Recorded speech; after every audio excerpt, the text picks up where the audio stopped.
आपकी तबीयत में कुछ नई तर्ज की सोचें पैदा होंगी। ये सोच आपके नज़रियात को बदलने की सलाहियत रखती है। 2 साल में 6 हफ्तों के लिए मार्स 12th एंगल पर जाता है। मतलब ये इस साल आपके 12th एंगल पर गया है। 2025 में 2025 में अब ये 12th एंगल पर नहीं आएगा। इस अमर में आपको लगेगा कि जब आपको एक बाउंड्री लेस सिचुएशन मिलती है तो आप कहाँ तक बिगड़ते हैं या कहाँ तक अपने आप को संभालते हैं।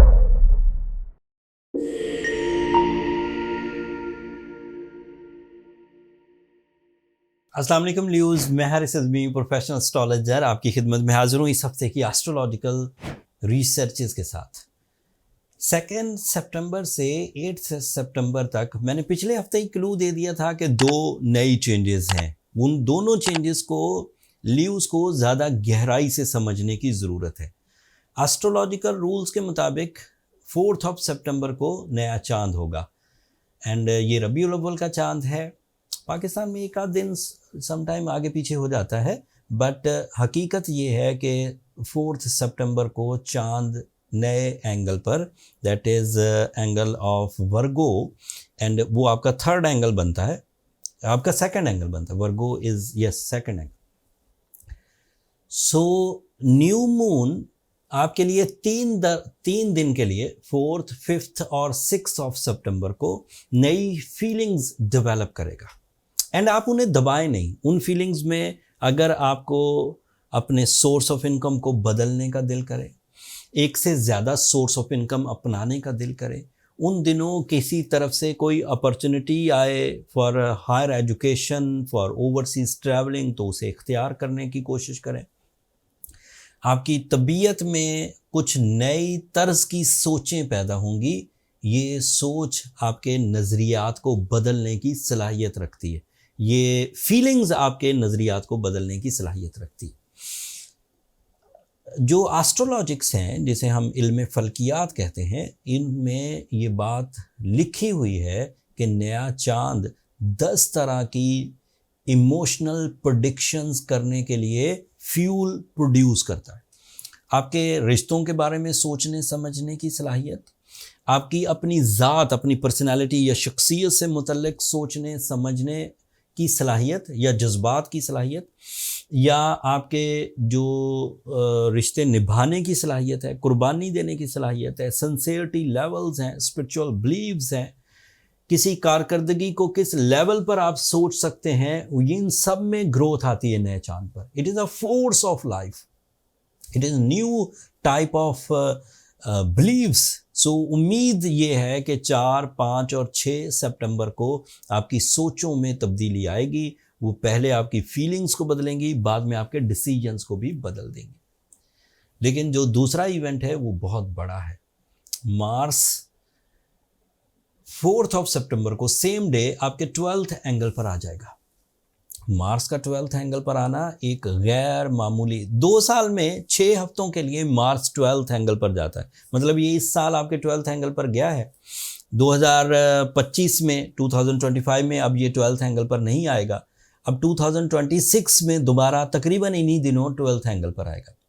तो 12th angle means uh little bit slow area for Mars, लेकिन इसके कुछ पॉजिटिव इम्पैक्ट्स हैं, कुछ नेगेटिव इम्पैक्ट्स हैं। नेगेटिव इम्पैक्ट एक ही तरह के हैं। आपकी जो मटेरियल या फिजिकल कारकर्दगी है उसमें कुछ कमी आएगी, एक्सपेक्टेडली, फॉर श्योर नहीं आएगी। जो लोग अपने ऐसे एज ग्रुप में हैं जिनके पास एनर्जी रिजर्व्स बहुत हैं, जो लोग ऐसे प्रैक्टिसेस में हैं कि डेली उनकी एनर्जी परफॉर्मेंसेस उनका स्टैमिना जनरेट करती है, लिहाजा अगर 6 हफ्तों के लिए मार्स नेगेटिव एंगल पर या कमज़ोर फिजिकल एंगल पर है तो भी कोई प्रॉब्लम नहीं आएगी। लेकिन ऐसे ल्यूज़ जो पहले लागर थे, वीकनेसेस का शिकार थे, over thinking, psychological weaknesses, muscle weaknesses, या अदरवाइज भी अपने अंदर लथार्जिक या सुस्ती देख रहे थे, उनके लिए फिर ये 6 हफ्ते और ज़्यादा टाइम टेस्ट की वजह बनेंगे। उन्हें केयरफुल होना का होगा फिजिकल हेल्थ से। बट इसका जो पॉजिटिव एस्पेक्ट है, इसके जो पॉजिटिव साइड है वो सुनिए। एक तो आपके अंदर, मैंने कहा था, इमोशनल साइड वेकअप होगी, जग नए तरह से सोचेंगे। दूसरा, आप बिग ब्रदर की तरह या मदरली बिहेव देंगे, जैसे केयर करेंगे अपने से छोटों का, अपने से कम लकी लोगों का, आप अपनी जिम्मेदारियां अच्छे अंदाज से निभा सकेंगे। आपको जिम्मेदारियां निभाने में आपकी जो स्पिरिचुअल साइड है, रूह की तरफ से आपको सपोर्ट मिलेगी। आप किसी पेशेंट की तीमारदारी करने जाएंगे तो बहुत इन्हिमाक से, और सपोर्ट भी करेंगे किसी भी तरह की, जैसे अगर उसे खून के अतिये की ज़रूरत है तो वो दिया, आपका दिल करेगा। मतलब ऐसा नहीं कि सारे लोग ऐसे, सारे ल्यूज ऐसा करेंगे, but it is a example for your caring concept, कि आपका लेवल ऑफ केयर, चाहे एज अ बड़ा भाई या एज वो जो मदर थिंकिंग होती है एज अ फीमेल, के मुझे अपने छोटे बहन भाइयों या कम लकी लोगों को कैसे केयर करना। फिर इसका एक आखिरी फ़ायदा ये है कि you become a type of a person जो रूल्स को, कवानीन को एंड असूलों को फॉलो करेगा।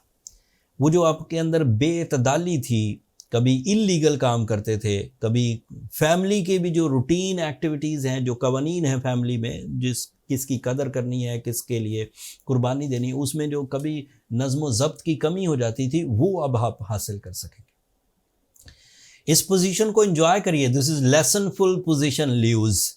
और इस अमर में आपको लगेगा कि जब आपको एक बाउंड्री लेस सिचुएशन मिलती है तो आप कहाँ तक बिगड़ते हैं या कहाँ तक अपने आप को संभालते हैं। So this is a type जिसमें आप नए अपने लेसन सेट कर सकेंगे।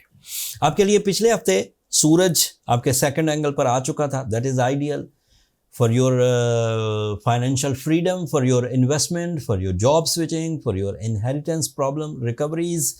Sun is also responsible of your personality attraction. Sun is responsible for your leadership quality.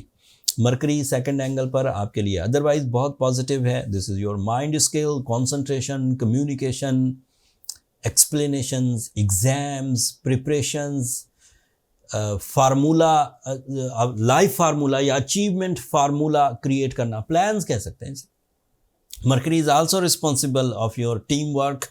Mercury is responsible for your sudden gains. नया चांद भी इसी एंगल पर होगा। जुपिटर आपके 11th एंगल पर है। This is very positive for group activities. This is very positive for some lucky achievements. Lucky factor की अचीवमेंट्स को टपोरी लैंग्वेज में अचानक कामयाबियाँ, छक्का लगना।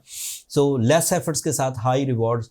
तो ये जो मार्स की वजह से कुछ कमज़ोरियाँ अगले 6 हफ्तों तक एक्सपेक्टेड हैं, या अदरवाइज प्लानिटरी एक्शन इतना स्ट्रॉन्ग है ल्यूज़ कि आपको कोई परेशान होने की ज़रूरत नहीं।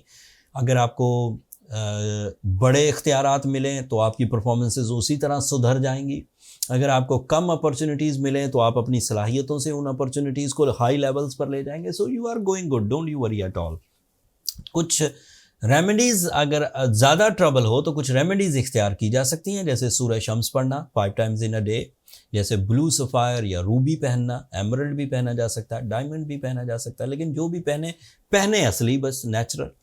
असली ख़रीदना या असली हासिल करना एक टास्क है पूरा। मुझे कितने पापड़ बेलने पड़े हैं जब मैंने आपके लिए स्टोर क्रिएट किया था, मुझे अंदाज़ा है कितने रिस्क होते हैं, कितनी इन्वेस्टमेंट्स होती हैं, बहुत बड़ा डॉक्यूमेंटेशन।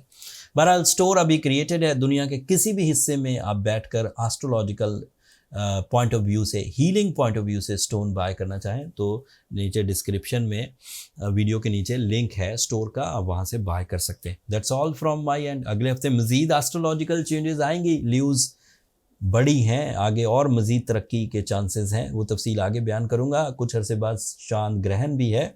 सो बहुत सारे बड़े इवेंट्स आने वाले हैं, सब तफसील बयान करूँगा। मुझे इजाज़त दीजिए, दुआओं में ज़रूर याद रखिएगा। अगर मेरा ये एस्ट्रोलॉजिकल कैलेंडर समझाना, अल्लाह ताला की ये जो निज़ाम शमसी की तरतीब है, इस पर नज़र रखना और इसकी नॉलेज बर वक्त आप तक पहुँचाना आपको अच्छी लगती हो तो दुआ ज़रूर कर दीजिएगा। मेरे लिए तो वो बहुत कीमती हैं आपकी दुआएं, दुनिया के लिए भी, आखिरत के लिए भी। एंड चैनल को भी ज़रूर सब्सक्राइब कर लीजिएगा। आपकी सब्सक्रिप्शन मेरी हौसला अफजाई की वजह बनती है। अगले हफ्ते तक के लिए इजाज़त दीजिए। अल्लाह ने